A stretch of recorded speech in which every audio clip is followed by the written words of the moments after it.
அவள் ஒருத்தி. எழுத்தாளர் நிலோஜி. அத்தியாயம் 5.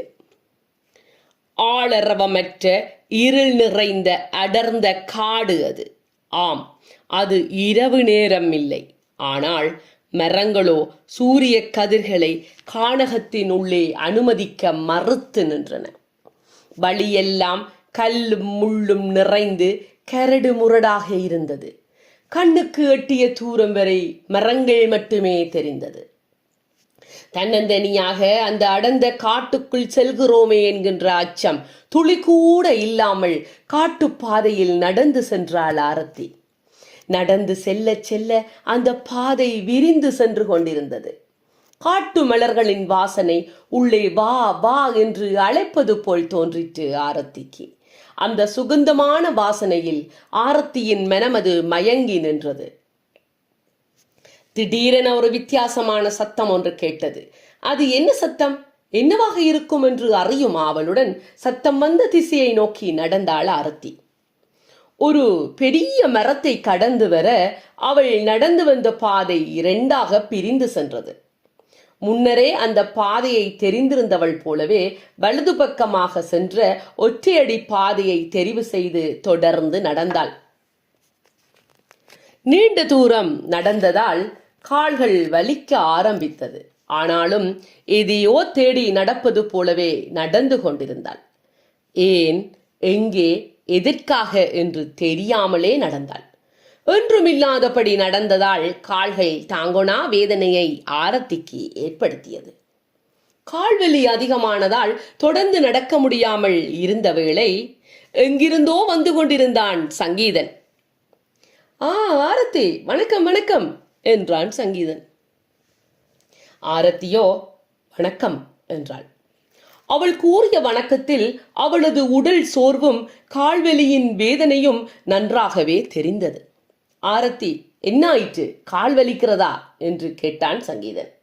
அதிக தூரம் நடந்ததால் நிச்சயமாக தசைப்பிடிப்பு வந்திருக்கும் என்பதனை ஊகித்தே தெரிந்து கொண்டான் சங்கீதன்.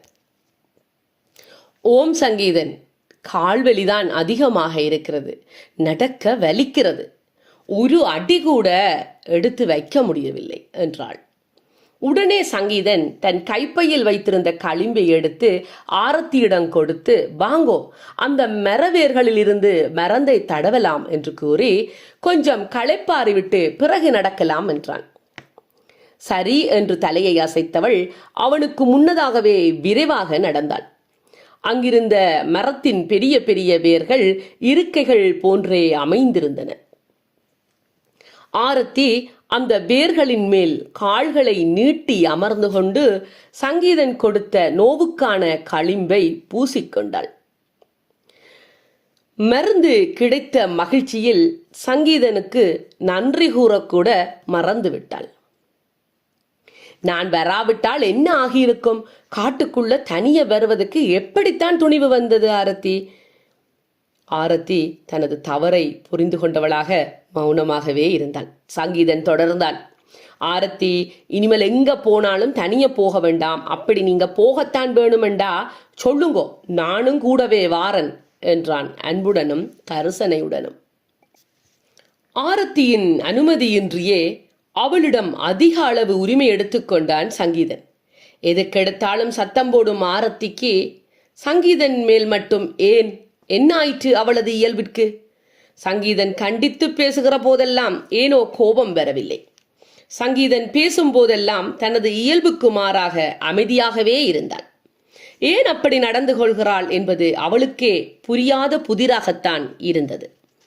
ஆரத்தியின் மௌனம் அது தொடர, சரி, இங்க பக்கத்துல நீரோடை ஒன்று இருக்கிறது, நான் போய் தண்ணீர் எடுத்துக்கொண்டு வாரன், அது மட்டும் எங்கேயும் போக வேண்டாம், நான் வந்ததும் சேர்ந்தே போவோம் ஆரத்தி என்றான்.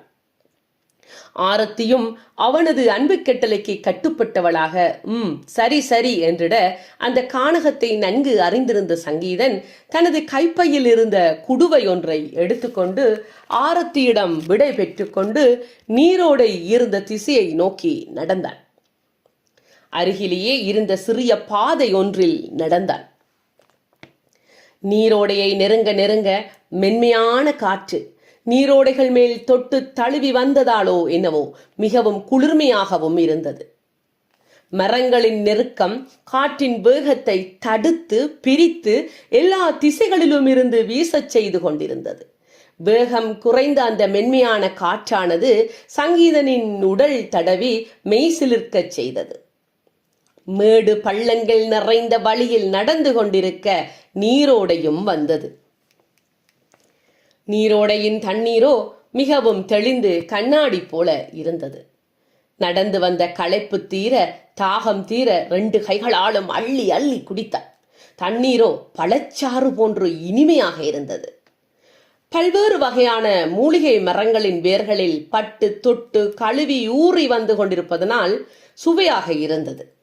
தான் அருந்தி மகிழ்ந்த நீரை கொண்டு போன குடுவையில் நிரப்பிக்கொண்டு சங்கீதன் ஆரத்தி இருந்த இடத்தை நோக்கி நடந்தான். நேரம் 4 மணி ஆகியிருந்தது. கதிரவனம் மெல்ல மெல்ல கீழே இறங்கிக் கொண்டிருந்தான். எப்பொழுதும் அந்த கானகத்துக்குள்ளே இரவும் பகலும் ஒரே மாதிரி தான் இருக்கும். ஏதோ ஆங்காங்கே மரங்களை ஊடறுத்து வந்து நிலமகள் அவளை தொட்டு செல்லும் ஒரு சில சூரியனின் வல்லமை மிக்க கதிர்கள் மட்டுமே இரவல்ல, இன்னமும் பகல்தான் என்பதை அறிய தந்து கொண்டிருந்தது.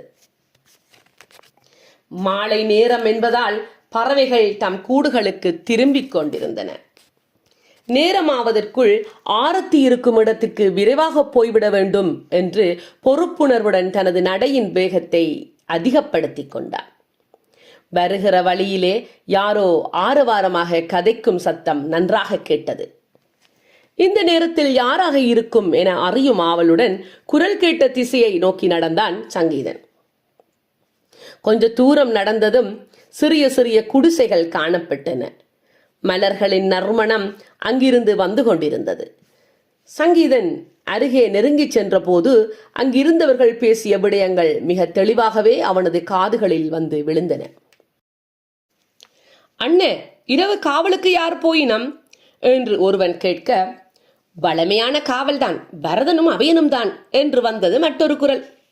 வேட்டைக்கு என்ற மற்றொருவனுக்கு, ஆம், உனது குழுவும் அழகனின் குழுவும் தான் என்றான் இன்னொருவன். ஆயத்தங்களுடன் காத்திருங்கள், இன்னமும் 1 மணி நேரத்தில் புறப்பட வேண்டும். ஆம், அந்த குரலுக்கு சொந்தக்காரன் தான் குழுத்தலைவனாக இருக்க வேண்டும் என சங்கீதன் ஊகித்துக் கொண்டான். அப்போதுதான் அங்கிருப்பது மலைவாழ் மக்கள் என்பதும் அவர்கள் வேட்டைக்கு புறப்படுகின்றனர் என்பதும் இன்னமும் ஒரு சில நேரத்தில் இரவாகிவிடப் போகிறது என்பதும் சங்கீதனுக்கு தெளிவானது. சட்டென்று ஆரத்தி அங்கு காத்திருப்பது நினைவுக்கு வந்ததும், ஐயையோ, இரவாகிவிடப் போகிறதே, நாம் அதற்குள்ளாக ஊருக்குள் போய்விட வேண்டுமே என நினைத்துக்கொண்டு ஆரத்தி இருக்கும் இடத்தை நோக்கி நடக்க ஆரம்பித்தான். ஐயோ, இரவு ஆகிவிட்டால், காட்டு விலங்குகள் உலாவ ஆரம்பித்து விட்டால் ஆபத்தை எதிர்நோக்க வேண்டி வருமே என்கிற எண்ணங்கள் மாறி மாறி வந்து போக பதட்டத்தில் இதயம் படபடத்தது. வேகமாக நடக்க வேண்டும் என்று நடந்தபோது கூட அவனது நடையின் வேகம் அதிகமாவதற்கு பதிலாக குறைந்தது போலவே தான் இருந்தது அவனுக்கு. மாலை நேர காற்று சில்லென்று வீசுகின்ற போதும் சங்கீதனின் உடல் வியர்வையால் நனைந்து போனது. ஆரத்தி காத்திருக்கிறாள் என்பது மட்டுமே அவனது மனதின் கலக்கத்துக்கு காரணமாகி நின்றது. ஐயோ கடவுளே, விரைவாக போக வேண்டுமே, ஆரத்தி அங்கு தனியாக இருக்கிறாளே, அவளுக்கு எந்த ஆபத்தும் வந்துவிடக்கூடாது இறைவா என்று அந்த கடவுளையும் துணைக்கு அழைத்து கொண்டான். ஒரு நாள் கூட இறைவனை வணங்காதவன் இன்று அவனது ஆரத்திக்காக இடைவிடாது வேண்டிக் கொண்டான்.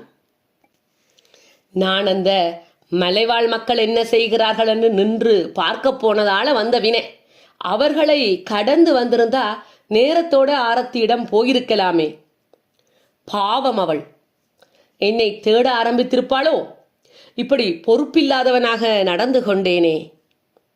அவளிடம் இன்று நல்லா திட்டுத்தான் வாங்க போறன். இது தேவையா சங்கீதன் உனக்கு என்று தன்னைத்தானே கடிந்து கொண்டான். தொடர்ந்து நடந்தான். அந்த கானகத்தினை அறிந்து வைத்திருந்தாலும் வழிமாறி நடக்கின்றேனோ என்கின்ற எண்ணமும் பயத்தில் தோன்றத்தான் செய்தது.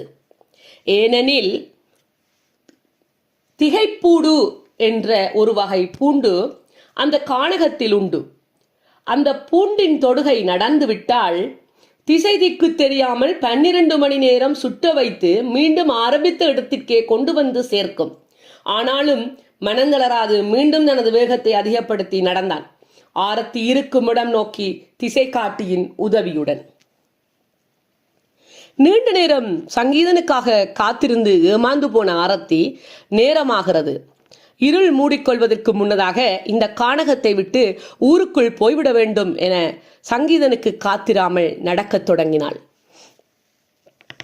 அவளது கால்வலியோ இருந்ததற்கான அடையாளமே இல்லாதவாறு மறைந்து போயிருந்தது. கொஞ்ச நேரத்திலேயே கானகத்தின் மேற்கு எல்லைக்கே வந்து சேர்ந்தாள். கதிரவனவன் கீழ்த்திசையிலே மென்மையான ஒளிதனை பரப்பிக் கொண்டிருந்தான். செந்நீரில் குளித்து மூழ்கி வருவது போல் தோன்றியது ஆரத்திக்கு. அந்த மாலை காட்சியானது புதியதோர் ஓவியமாய் அவள் மனதில் பதிந்துவிட தொடர்ந்து நடக்க ஆரம்பித்தாள். நடந்து நடந்து அந்த கானகத்தை விட்டு ஊருக்குள் வந்தாள். வந்ததும் கண்ணுக்கெட்டிய தூரத்தில் ஒரு சிறிய தேநீர் கடை அமைந்திருந்தது. இளம் பசி ஆறிவிட்டு தேநீரும் அருந்திவிட்டு ஊருக்குள்ளே செல்லலாம் என நினைத்த ஆரத்தி தேநீர் கடைக்கு வந்து சேர்ந்தாள். சிறிய கடை என்றாலும் மிகவும் சுத்தமாக இருந்தது. ஒரு வயதான பெரியவர் கதர் சட்டை வேட்டி சால்வை அணிந்து திருநீறு பூசி சந்தன குங்குமம் வைத்திருந்தார். பார்வைக்கு இறைபக்தி நிறைந்தவராக காணப்பட்டார். கடையின் முழு வேலையையும் அவர் ஒருவரே கவனித்துக் கொண்டிருந்தார். கடையின் முன்னே அமர்வதற்கான இருக்கைகள் போடப்பட்டிருந்தன. கடையின் முன் பகுதியில் விலைப்பட்டியல் வைக்கப்பட்டிருந்தது. விலைகளை தெரிந்து கொண்ட ஆரத்தி அங்கிருந்த பெரியவரிடம், ஐயா, ஒரு தேநீரும் 2 உளுந்து வடைகளும் தாருங்கள் என்று கேட்டுக்கொண்டே அவற்றுக்குரிய பணத்தை நீட்டினாள். பணத்தை வாங்கிக் கொண்ட பெரியவர் அவள் கேட்டவற்றை கொண்டு வந்து ஆரத்தியிடம் கொடுக்கும்போது ஆரத்தியின் முகத்தை தனது சுருங்கி போன கண்களை மேலும் சுருக்கி கூர்ந்து பார்த்தார். ஆரத்தியை பார்த்ததும், மகள் மகள், நீ ஆனந்திதானே? மகளே ஆனந்தி, நீ என்று ஆரத்தியை பார்த்து அழுது கொண்டே நின்றவர் அப்படியே மயங்கி விழுந்தார். நன்றி.